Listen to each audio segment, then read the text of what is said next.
Are you like most sales and other professionals who want to grow their wealth faster than what they are currently doing through their company 401k, even with that company match, the stock market, or just plain saving money?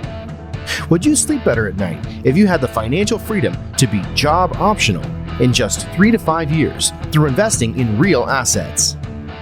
Maybe you don't want to stop working, but wouldn't it be cool if you could retire a decade earlier than most? And do the traveling you and your family have planned for years while you're still young and can enjoy it? Let's face it, most busy professionals don't have the time or desire to take on more work outside of their W-2 to grow their wealth.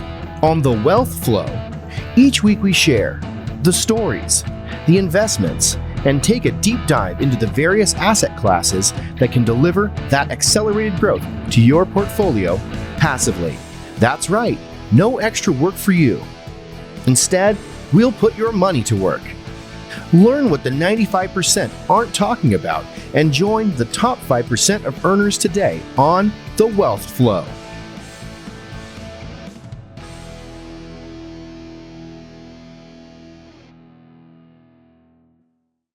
Okay, welcome to The Wealth Flow. My guest today is Taylor Jones. He is a short-term rental acquisition specialist who helps investors buy, has helped investors buy over 175 cash-flowing Airbnbs in the past 2.5 years. When he's not underwriting deals, you can find him out on the golf course, mixing it up in 18 holes. So, Taylor, welcome to The Wealth Flow. Thank you, Keith. Appreciate it. Yeah, absolutely.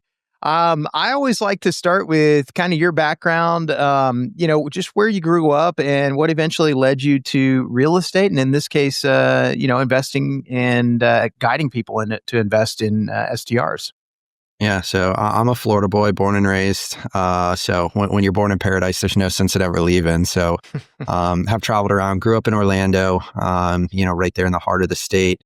And like a lot of people who grew up playing baseball, the dream was be a Major League Baseball player. But that wasn't in the cards for me. Unfortunately, when you can't throw harder than 84 miles an hour, being a starting pitcher is just not going to cut it. So baseball dream died. Tried to play in college and, had to make that decision. Do I want to balance going to a bigger college or playing at a small college? And I think I was talented to play at a small college, but I didn't want that for my college experience. And ultimately decided, not for me. I went to University of South Florida over in Tampa and, just had that collegiate life. While there, bartended and served and kind of gave me that first taste of customer service and hospitality from a different lens, which will kind of all tie together. For sure. And after I got out of college, started working sales jobs and was blessed to have a very great sales manager who really kind of taught me everything about how to sell, what to sell. 9 years later, I just kind of chased commission, several different sales jobs. So once you get into the game, you're chasing the dollar and riding the ladder. And that's what I ultimately did. COVID hit. And I ended up having a client-facing sales job at the time. So March of 2020, I'm not fired, but I'm not allowed to go sign new contracts and make any money. So it's kind of a tough spot to be in. But the blessing I had was all the time in the world. And I'd always had an itch for real estate, just wasn't sure what I wanted to do. And at that time, I was looking at everything, whether it was Section 8 rentals, because we didn't know what was going to happen in the world, whether it was broker, multifamily, flipping, BRRRR, really looked at everything under the sun.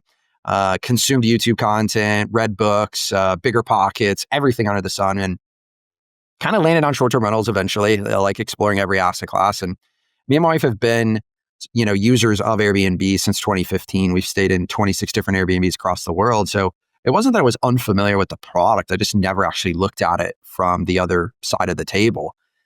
Definitely wish I would have looked at it from a host perspective in 2015, man. We'd be having a different conversation right now. But Right.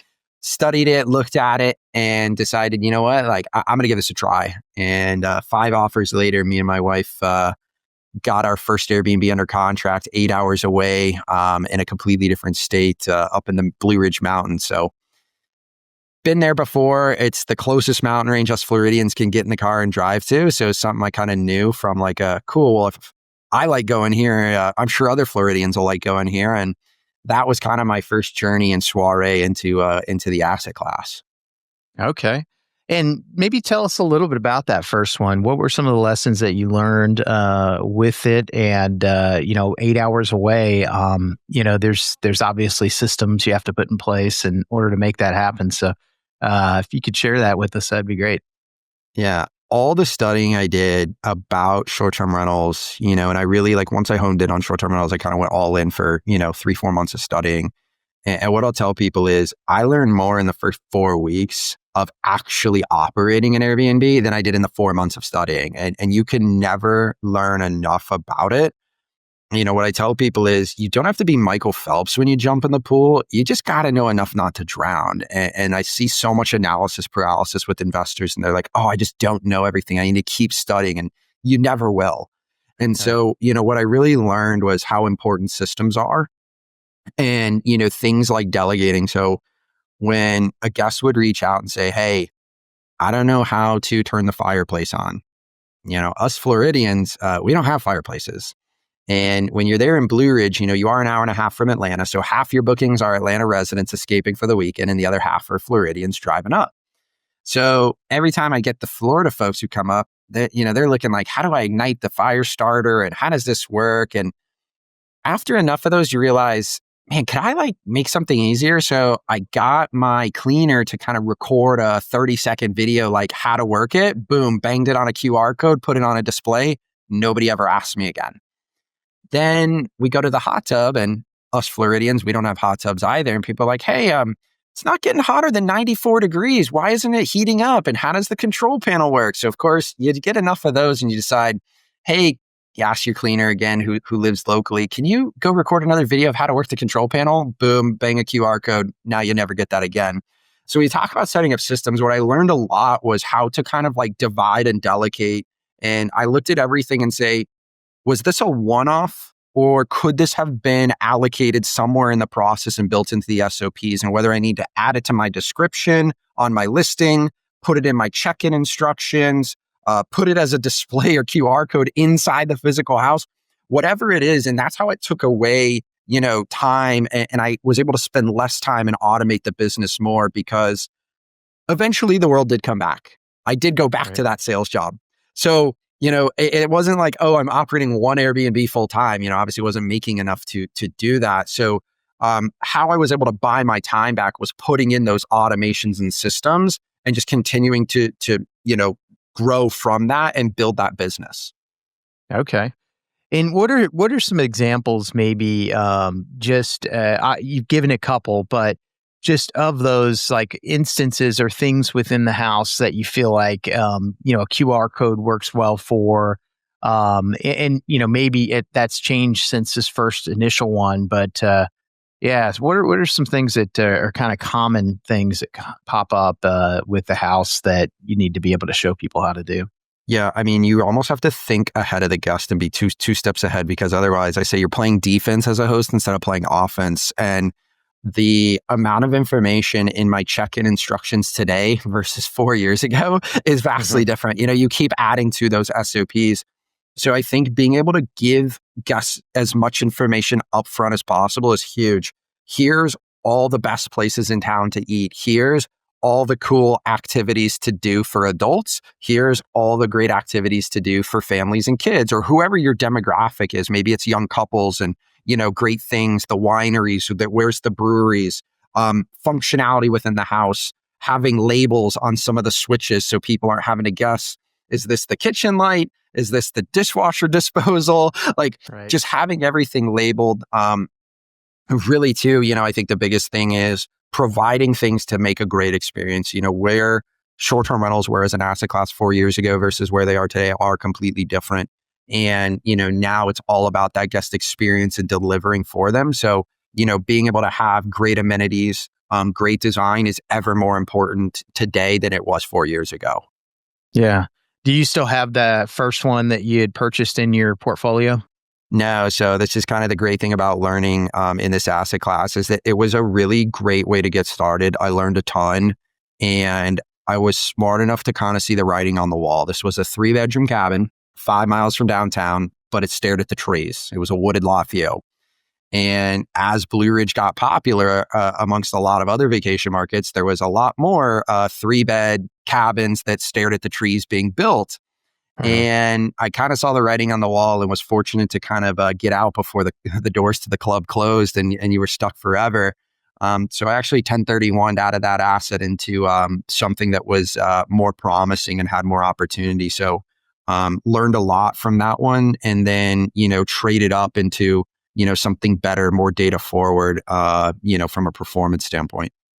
Okay. Yeah. And so what does your portfolio look like today as far as your short-term rentals? Where do you have them? And then of course we can talk a lot about what some of those drivers are when it comes to the data.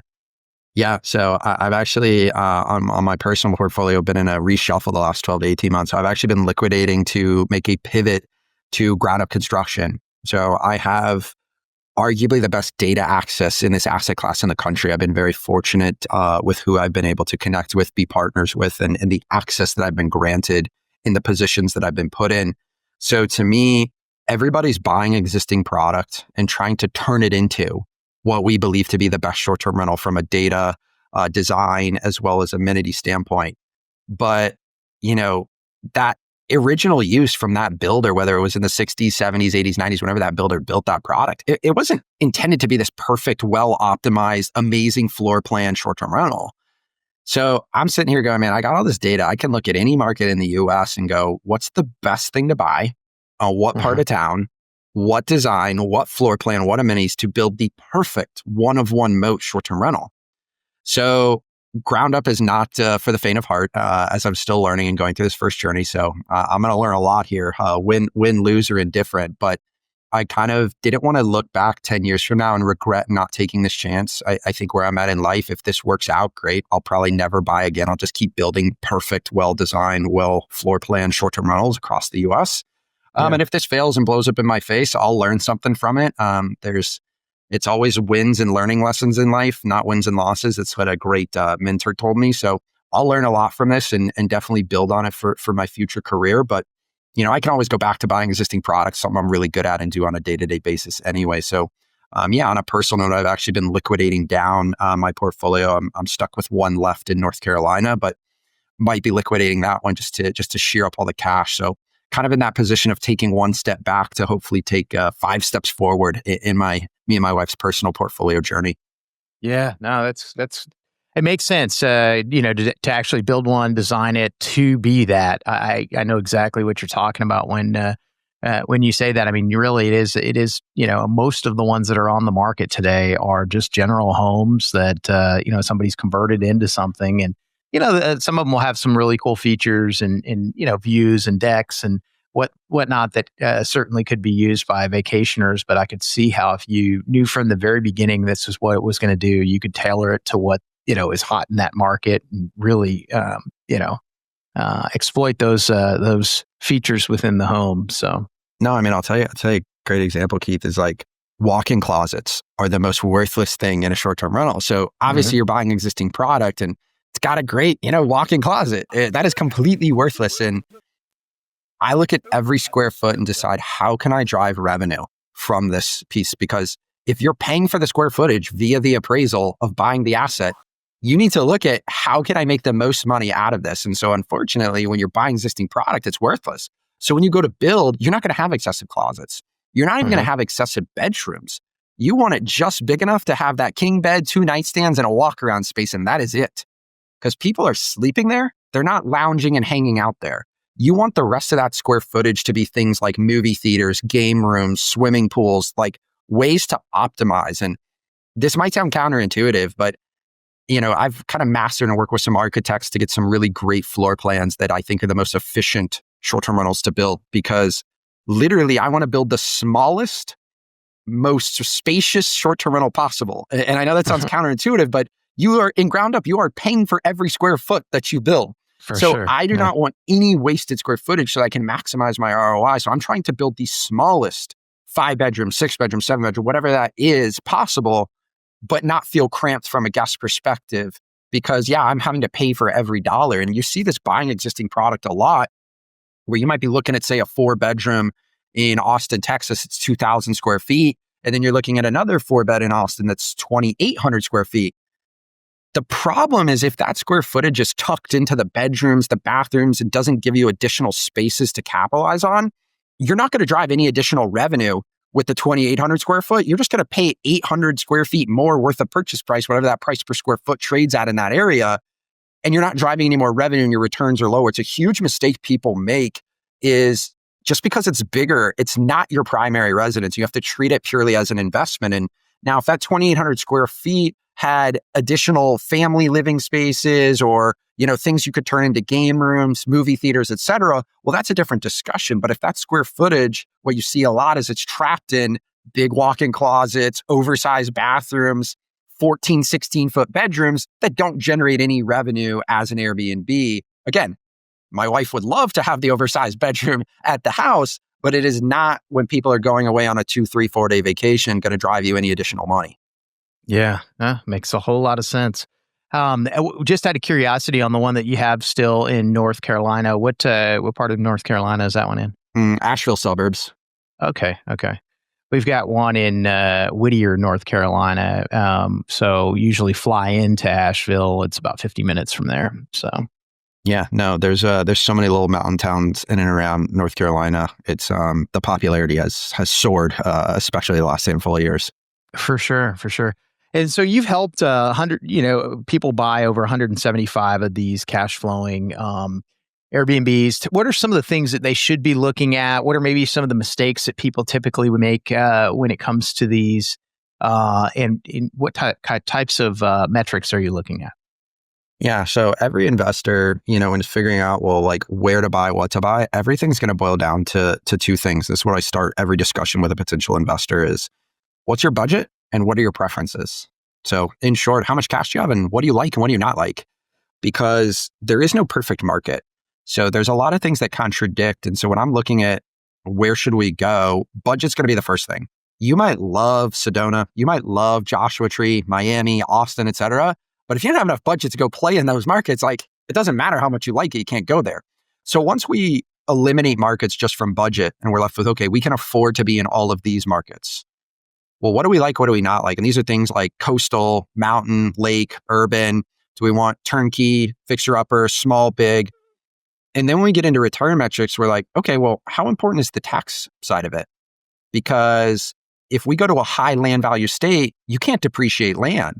So if the tax element is important to you, you need to optimize for tax. We're going to go into a low land value state. So a place like California, for example, is going to be a terrible investment idea because the land value is through the roof. So dollar for dollar, that $1 million Airbnb in Joshua Tree, California is not going to yield the same depreciation and tax benefits as the $1 million one in North Carolina.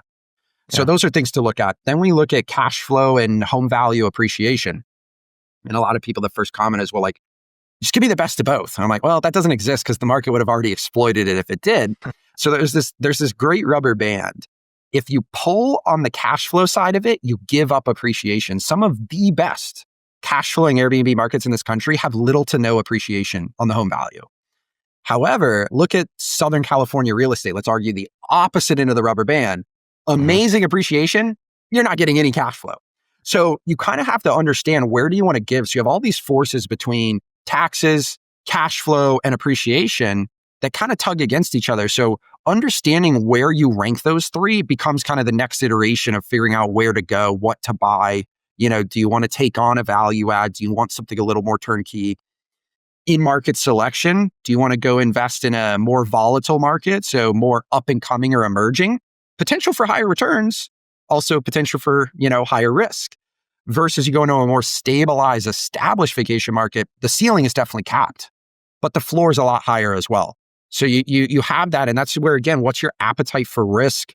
How long do you plan on holding this asset will also determine kind of what markets you want to go into. So, I love people just try to get a quick answer like, Taylor, what's the best market? Like, well, it depends. And I don't want to give you a political answer, but all of these things that I've just gone through are just some of the metrics that you have to figure out and think through, because otherwise you might be going into a market or buying a type of asset that doesn't align with you or your spouse or your families or your investment goals. So like that right there is the first starting point that we're going to go through to sort out and kind of develop that roadmap and game plan to figure out, okay, where should we acquire and what should we acquire? Okay. And just out of curiosity, on the cash flow, the one side of the rubber band that you'd mentioned, what are some markets that seem to do really well on that particular side of it? Yeah, I mean, drivable destinations for metropolitans are pretty darn strong. So, whether that's, 2 to 3 hours typically drivable from metropolitans. So, go look at Manhattan, Philadelphia, Atlanta, Charlotte, DC, Austin, Texas, things like that. And then you look at some of these vacation towns that are hour and a half, 2 hours away. And what you typically see is a lot of good opportunity, a lot of good yield coming out of those. Some more than others. You got to fight regulation. So before you even get into any market, before you go waste your time looking at the returns, you got to understand the rules and regs to play ball. And, that's a critical thing that some people don't know going in. Personally, I love established regulations. So I'm not anti-regulation. I'm pro-regulation. I want to know established rules. Where people have gotten in trouble is you go somewhere where there's no rules in place yet. So technically, sure, you could do Airbnb short-term rentals, but tomorrow you might not be able to. So look for places that have established rules in place, and then you just need to follow those rules or color within the lines that the local municipality has set. Way easier to do. Typically what you see, and I'm going to take California out of it when I make this statement because they operate completely different than the rest of the US, but typically when municipalities make an adjustment to the established rules, if it affects a certain segment of people, they will grandfather, those people in typically. And then obviously moving forward, the other people have to follow the new rules. Not a perfect science, but that's typically. Second thing I love looking for is the government taxing it. Just like marijuana, alcohol, anything else in this country, as soon as the government starts taxing it, they ain't ever getting rid of it. So as soon as they start taxing Airbnbs or short-term rentals in that market with things like lodging taxes, nightly fees, it's never going anywhere. I've never seen the government give back 5, 10, 15 million a year on their line item budget, especially at a local municipality level. So when you could add that layer of assurance of, cool, we have established rules, whatever those rules are, great, you just follow them. Don't try to skirt them. And then, the government's going to tax them too. Great. Like you're probably pretty safe. And so those are the typical markets that, from a comfort level, a lot of us seasoned investors, that's what we're looking at. Again, if you're, just it's your house, it's your money, you want to go roll the dice a little bit and go into some of those gray regulation or less established ones, go for it. It's just like you need to understand that risk and what you're up against. So those are things that I think, you ask like, hey, what are some mistakes? Like right off the jump is just picking a market. It's just not understanding what the rules and regs are to play ball with. Yeah. Okay. And then what about as far as knowing if it's going to, what are some of the things that you're looking at to see, what the approximate income that you can generate from one is going to be? Yeah, using scraping data tools that are out there, AirDNA, Rabu, two of the bigger ones. You need to understand those tools. Just, going in and using them and plugging it in does not give you accurate assessments. So you definitely need to understand how it works, how the data is being collected, and how to sort through it. But once you kind of dive into that, when you're looking at top performers, you want to look for trends. And so it becomes very obvious to see, okay, what do all the top performers have in common? Oh, they're all on the east side of town. Oh, they all have pools. Oh, they all have hot tubs. Oh, they're all within blank spot. Like you need to look for trends because once you can see that, then that's pretty stabilized. When you see scattered data, it definitely makes me hesitant from an acquisition standpoint. When top performers are maybe scattered geographically, when you see some people making 100 grand and some people making 150 grand despite having the same amenities. Those are things that are going to make me a little cognizant because it's like, sure, this is an operations business. So there is the variability. It's not long-term rents where everybody's the same. Everybody's charging $1,200 a month for a one bedroom. Like, no. Like you can see 50 to 100% spreads in operations from a really good operator to somebody who's listing this part-time as a second home and everything in between. So there is a lot of variability operations, and sure, that does account for a lot of the variability in performance. To me, it's just a riskier bet from a data and acquisition standpoint when you don't have trends and things that I can point to hang my hat on to be like, oh yeah, all the top performers with pools are doing over 150 grand in revenue that have at least 4 bedrooms, have these amenities, they're on the east side of town, whatever it might be. Those are kind of more certainties in the data And those are things that I'm going to look for as an investor if I, want less risk in my investment. Obviously, again, what level of risk appetite do you have? Maybe you want to take that scattered data, roll the dice, go with a little gut and intuition.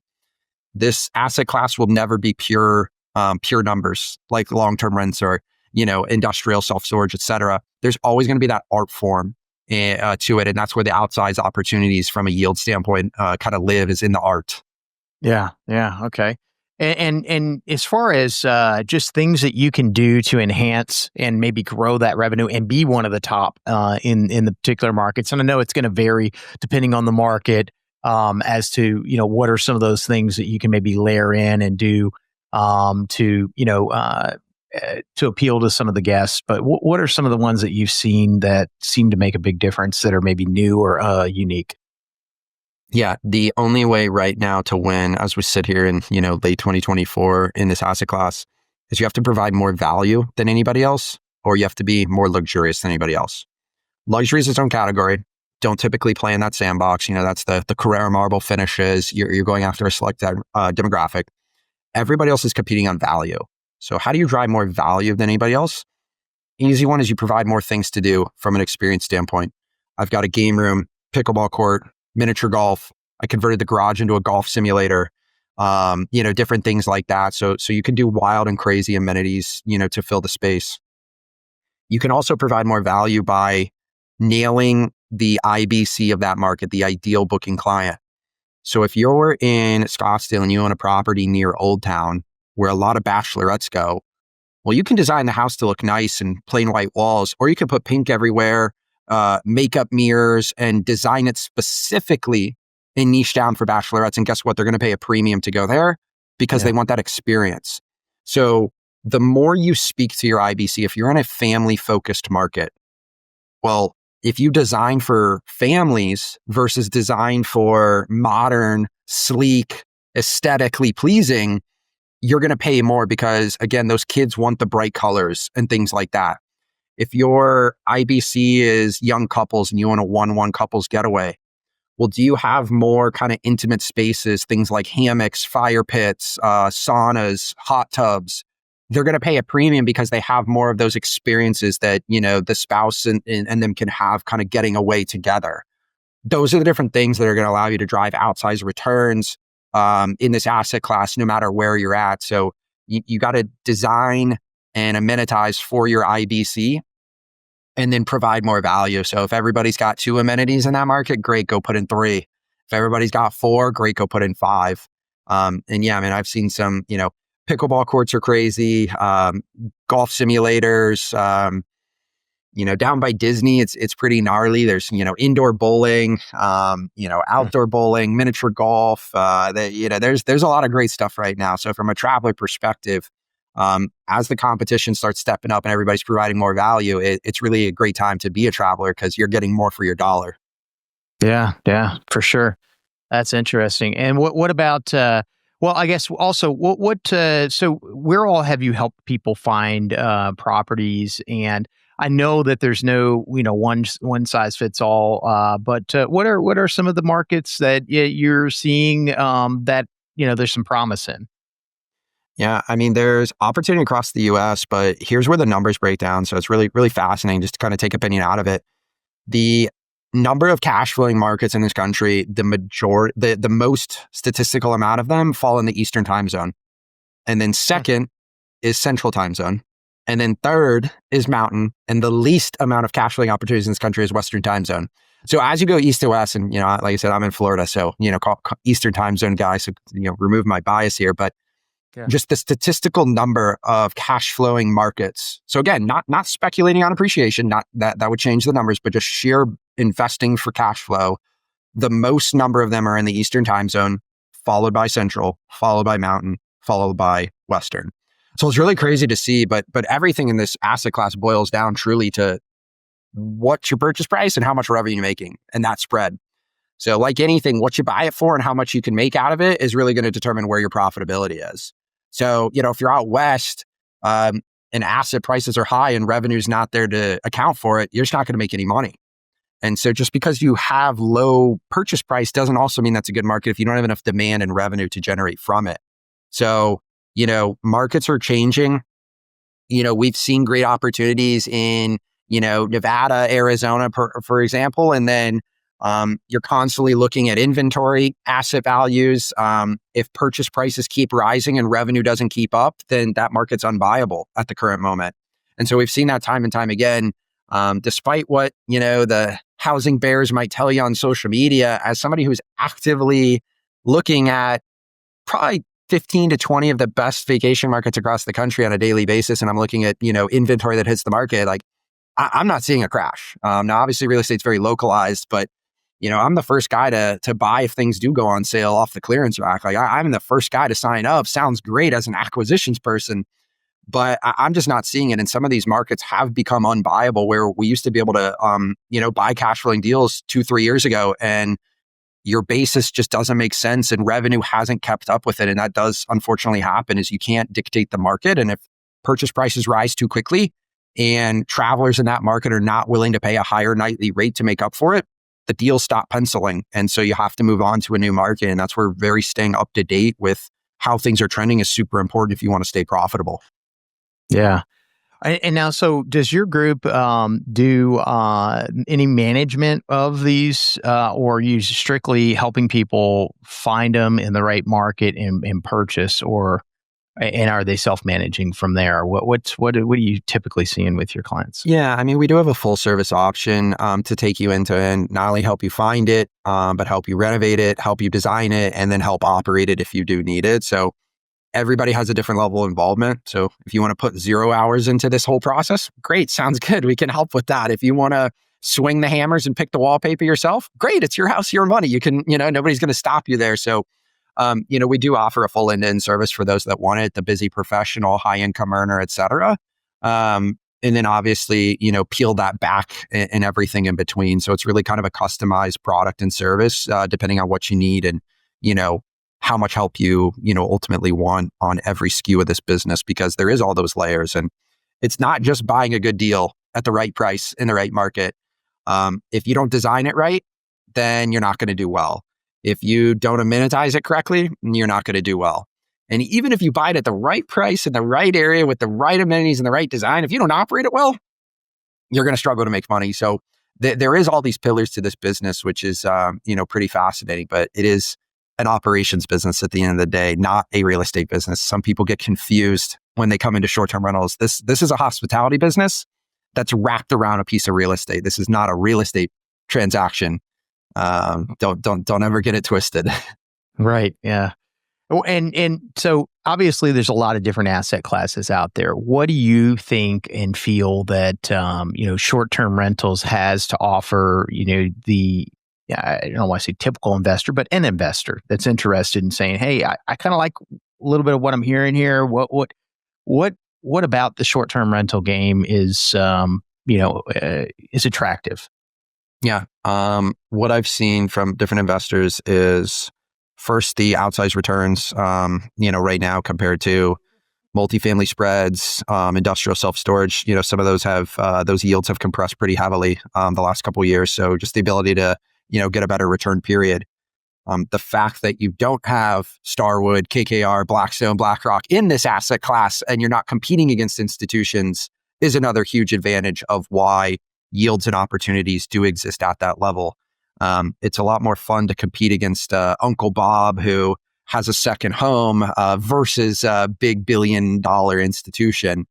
You also look at the tax benefit. So the short-term rental tax loophole is an incredible thing. Not obviously you have to qualify for it. Consult your CPA.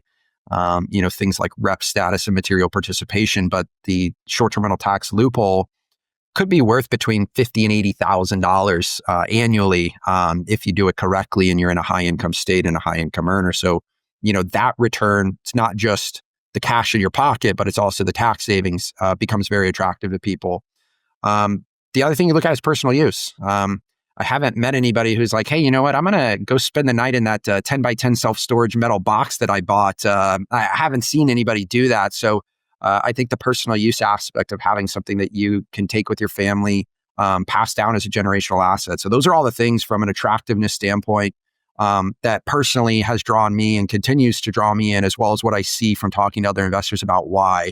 It's kind of one of the things I ask everybody on that onboarding call is, what's your why? Like, why short-term rentals? You can go put money in anything, crypto, equities, any other real estate asset class. Why short-term rentals?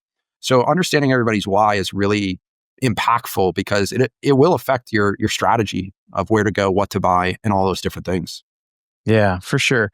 Yeah, I look at it even, as somebody invests in other asset classes, as kind of how cool would it be, to have a house in the Smoky Mountains, a house in the Rocky Mountains, although when I'm looking at over there, it doesn't seem to pencil and make sense. Someplace in Florida, I mean, just having different destinations throughout the U.S. How about anything? Did you ever look at anything, or have you helped anybody with anything outside of the U.S.? Yeah, I have looked international, but this is where you start entering some a different territory. So first is debt. Yeah. The 30-year fixed rate debt, the loan types that we have in this country are absolutely incredible, especially when you start looking. So debt can be very screwy in some of these places. It might be non-existent, so you got to go all cash. 50% down, 30%. So just from like a sheer ability to even play, it's tough. Establish local labor, rules, regs, not having contractors steal from you, holding people accountable. You open up a lot of can of worms. Doesn't mean it doesn't work. There is clearly great cash flowing short-term rentals, but it's also understanding too some of the rules and risks. You've seen some things over in Europe and just how they approach things and rules and regs. And there's countries that are trying to outright ban them completely. Like not even just like, oh, you need to do this and you do that, but like, no, we're going to have 0 of them. So obviously with Airbnb being headquartered here in the States, the way we conduct business versus other countries. So there's just a lot of extra layers of risk. Now you would want that outsized return to counter that risk, but there also is so many opportunities in the US that it's so green. I think if the amount of opportunities shrunk, international would be something to look at deeper. But even when you start doing a lot of level 1 due diligence and, strategy, you just see so many roadblocks that you're like, man, it's way easier in the States and there's way more in front of you. So I think because there's so much green grass right now in front of us in the US that it doesn't make sense to divert away from that. If that ever shrunk and the grass started turning brown, I think we'll have a different discussion at that point. Yeah, makes sense. How about let's talk maybe a little bit about debt because that's a great point. I've noticed that a couple places we've looked. It's just the amount of money that you have to come up with as the initial investment. If you're looking outside the U.S., can be substantial. There's a lot of options, obviously, in the U.S. So tell us a little bit about some of the ones that you recommend with your customers. Yeah. First, I always tell people is if you can still qualify for conventional debt, go seek it out. So everybody will get capped at how much conventional debt you can go get in this country at some point, whether that is volume of loans and or just where you're at that point with your debt to income ratio. So if you can qualify, I highly recommend it. Your alternative is to go get a DSCR loan, so a debt service coverage ratio loan, which is not tied to you, but tied to the asset itself. So in short, is this asset going to have enough rental revenue to cover the debt service? And when we're looking at deals, we're only considering things that have enough rental revenue to cover the debt service. So getting a DSCR loan is very easy because we're not buying things that are kind of borderline or going to lose $2,000 a month or barely break even from that standpoint.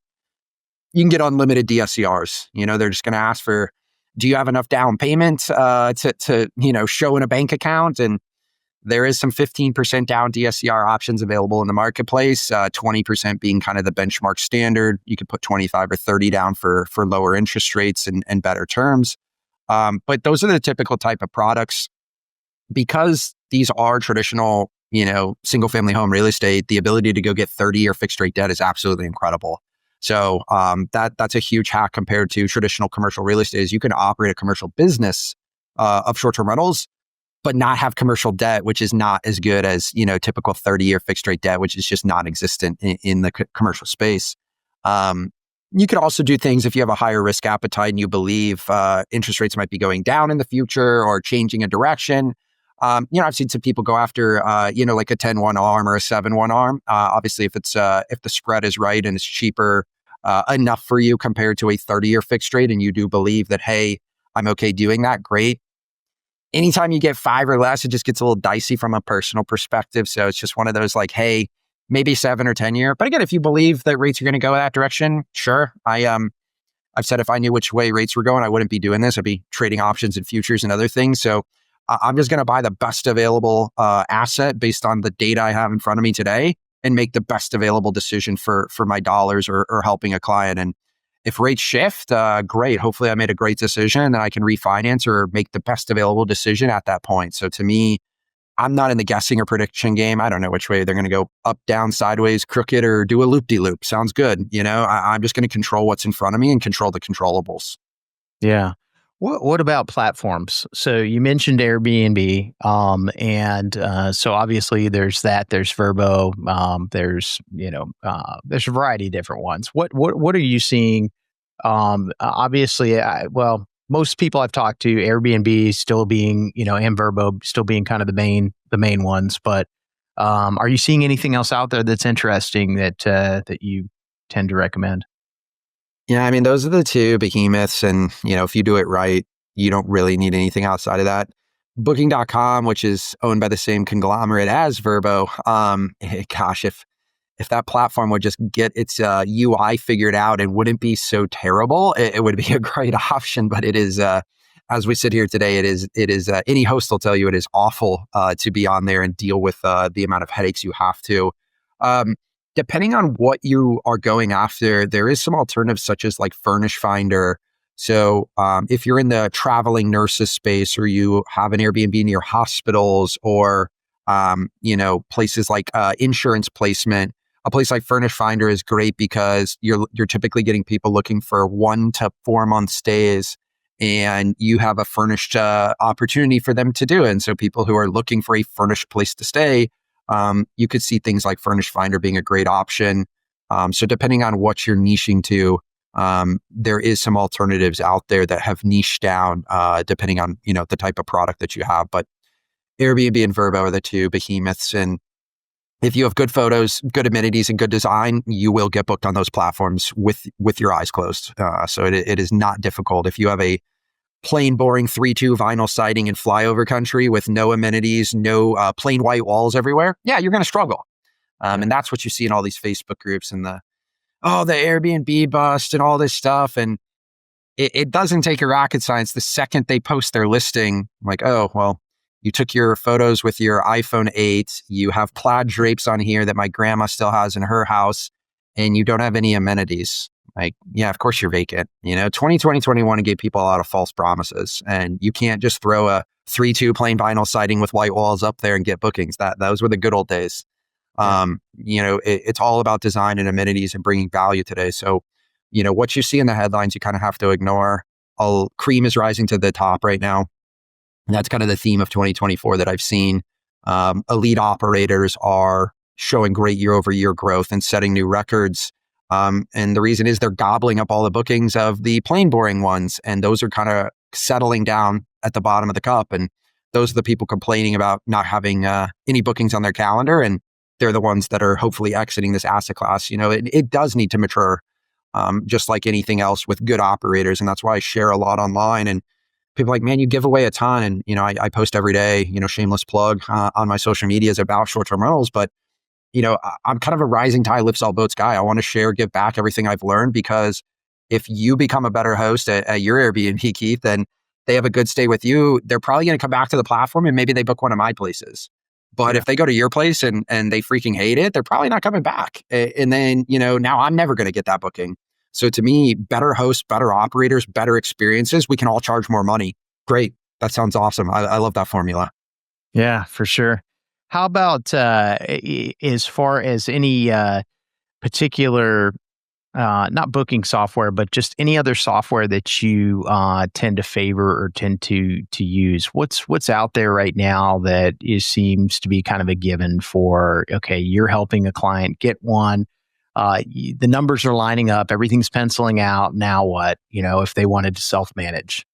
Yeah, I mean, you can build a pretty sweet tech stack for not a lot of money here. So the first thing you're going to need is a property management software, so a PMS software. This will just link your Airbnb, Vrbo, and any other platforms together. So you'll have a centralized hub where you can message guests from one spot versus having to have 4 different logins for the 4 different OTAs. You could have calendar syncs with your cleaners, everything in one centralized hub. Then you're going to need dynamic pricing. The days of Monday through Thursday is $99 a night, and then Friday and Saturday is $199 a night. Those are long gone. You need to have variable rate pricing. So having a dynamic pricing software built in and tool is going to be critical.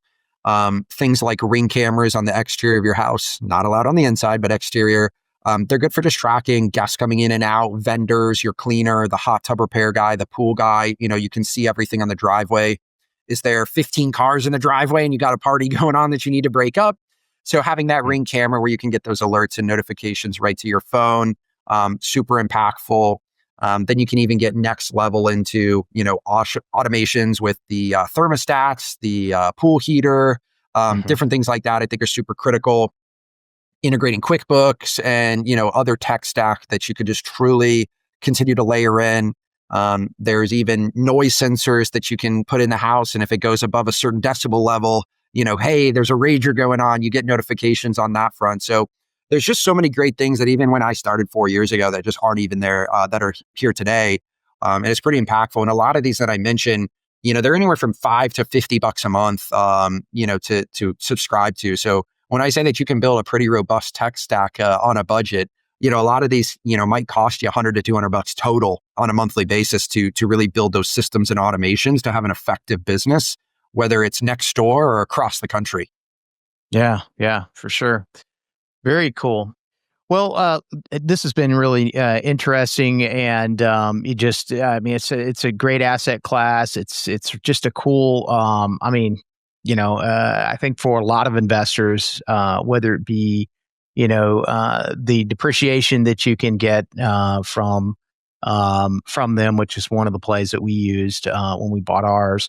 To just having that second home that hopefully cash flows for you and gives you a place to be able to stay, and it appreciates hopefully for you as well. There's just a lot of things that can be done with these. So this has been really cool. So Taylor, tell us maybe where the audience can find out more about you if they'd like to connect with you, if they'd like to follow some of your social. How can they find out about you? Yeah, appreciate it. If you want some help getting your own cash flowing Airbnb, you can go to strsearch.com. Feel free to book a call with us. We'll talk you through your individual situation, and we'd be glad to help you, just like we've helped hundreds of other investors find cash flowing Airbnbs. I hang out on a lot of the copywriting socials, so X, formerly Twitter, as well as LinkedIn. So Taylor Jones or at Mr. Jones SDRs. And like I said, I post every day, just kind of sharing my experience and kind of what I'm seeing real time day to day. A lot of times, what I post is what I'm seeing in real time or talking to investors and things like that. And like I said, I try to give back and share a ton of free value, so that we can all become better hosts, better operators, and better investors. So yeah, feel free to hit me up on social or head over to strsearch.com, and we'd be happy to chat with your situation. If you want us to find you a great cash flowing Airbnb, we'd be more than happy to help you. Perfect. Okay, and then I got 2 other questions for you if you have just another minute or so. Sounds great. How about any advice you'd give somebody who's maybe just starting out in their investment journey? Man, I got to go back to the take action. So many analysis paralysis. It's not just short-term rentals, but if you're looking to buy your first flip, your first BRRRR deal, your first self-storage facility, you can only study so much, and you're going to learn more from that first deal. And I'll go back to my baseball days, and this is how I'm approaching this ground up construction I'm doing. I'm not trying to hit a home run on this first deal. Of course, I would love to. I just need at least a single or double to stay alive. I don't want to strike out. And so, really, if you do enough research and you gain enough understanding in this endeavor, your first investment journey, just stay alive, just get enough to learn and understand. And you got to take a swing though. My dad always told me it's better to strike out swinging than strike out looking. And if you never take that chance, you're never going to know what could have been. And I'm super fortunate that I made that jump and bought our first one. It's completely changed, my career, my outlook, what I thought I was going to do for the rest of my life and where I'm at today. And if I didn't, take that swing and give that try, I wouldn't be sitting here talking to you today. And so I think the biggest thing I see so many people is analysis paralysis on anything that they're considering pursuing from an investment journey standpoint. Yeah, that's great advice. How about a book recommendation? Doesn't have to be short-term rental related, doesn't have to be real estate related, but it certainly can be. Just something that's been impactful. Man, I will say it's a little bit of both, but is Unreasonable Hospitality. So a little bit of a tie in there, but it's about the two guys who ultimately turned around their restaurant to become the number one rated restaurant in the world. So fascinating book. To me, there is some business lessons, there is some culture lessons, and then there's, sheerly how to run a great hospitality. So it does overlap with this asset class, but it does correlate to a lot of businesses and how to set up the business and hitting the ultimate goal that you're setting out for. So Unreasonable Hospitality, I think, is a great one I've kind of read in the last 12 months now. So it's fresh on the mind, and it was just such a great takeaway for everything that it has to offer. Cool. All right. Yeah, I think I've heard of that one, but I have not personally read that one. I'm asking for the audience, but I'm always asking for myself as well. Yeah. So It's got that famous yellow cover on it, man. It's a great book. The TV show The Bear, the cooking one, kind of put it on the map too for people. And a lot of the same lessons they talked about and overlapped were in on Unreasonable Hospitality. So that's what prompted me, was after watching that show, and then ultimately just saw so many business lessons and then hospitality lessons tied in as well. Great. Fantastic. Well, Taylor, this has been awesome, man. I appreciate it. And thank you so much for being a guest on the Wealth Flow. Thanks for having me, Keith. Appreciate it, man. Enjoyed it. Absolutely. Being that you're still here, I trust you found value in this episode. I personally wish I would have known these guests and strategies when I started my wealth creation journey. Go to wealthflow.capital to subscribe to our newsletter. And as a free gift, we will send you our quarterly market report and the top 10 things to look for in an investment opportunity. Take a minute to give our show a rating and review. Help us reach 1 million professionals by subscribing and sharing this episode with someone you know who could also find value in it.